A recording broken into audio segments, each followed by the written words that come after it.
parlé, surtout dans le workshop auquel j'ai participé, c'est les autorités locales, pardon. Donc, on s'est rendu compte que déjà dans la phase actuelle donc, de ce programme, bien sûr, les autorités locales travaillaient en partenariat dans les projets financés avec la société civile.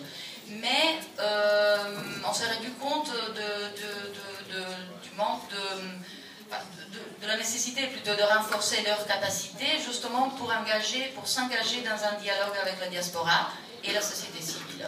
Donc le nouveau programme qui partira donc pour un nouveau 3 ans, avec cette fois comme partenaire aussi les collègues de la coopération suisse. Très content pour ça.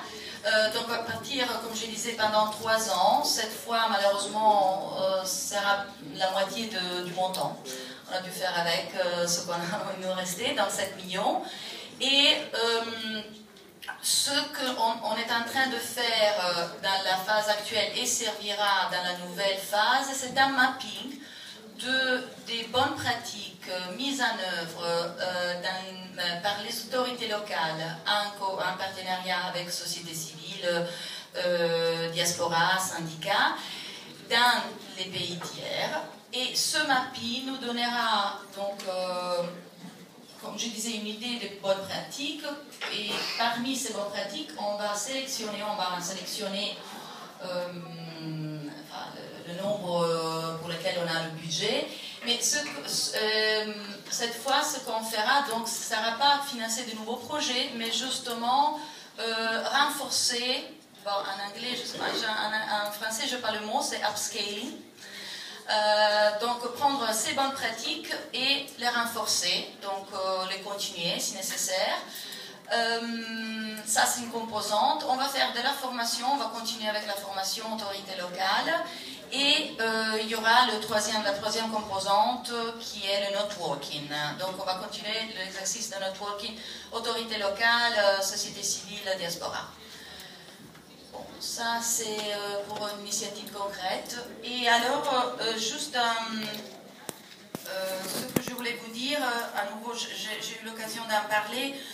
Je vais vous envoyer plusieurs liens des programmes de financement dont je vous ai parlé ce matin.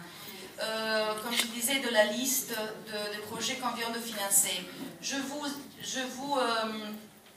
conseille de regarder bien ces listes, regardez bien toutes les informations des projets déjà financés.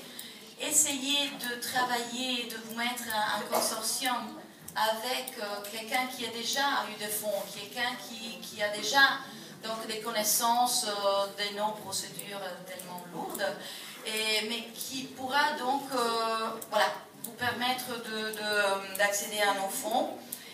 Et je vous invite aussi, comme plateforme, à réfléchir déjà à la pérennisation de cette plateforme. Comme vous savez, le projet plus ou moins se trouve à mi-parcours. Mais il ne faut pas attendre la fin, parce que ce sera trop tard. Réfléchissez déjà comment est-ce que la plateforme peut continuer, parce que ce serait vraiment, je pense, dommage de laisser un peu tomber cette structure. Pourquoi pas ne pas prévoir que la plateforme même présente, postule pour de fonds. C'est déjà une crédibilité vis-à-vis cette structure déjà existante. Donc on ne va pas créer quelque chose de nouveau. Et voilà, ça c'est juste une suggestion. Et voilà, donc ça je l'ai déjà dit, de notre côté, ce qu'on peut faire, c'est juste continuer à soutenir et à vous soutenir dans le financement. Ça va? Merci.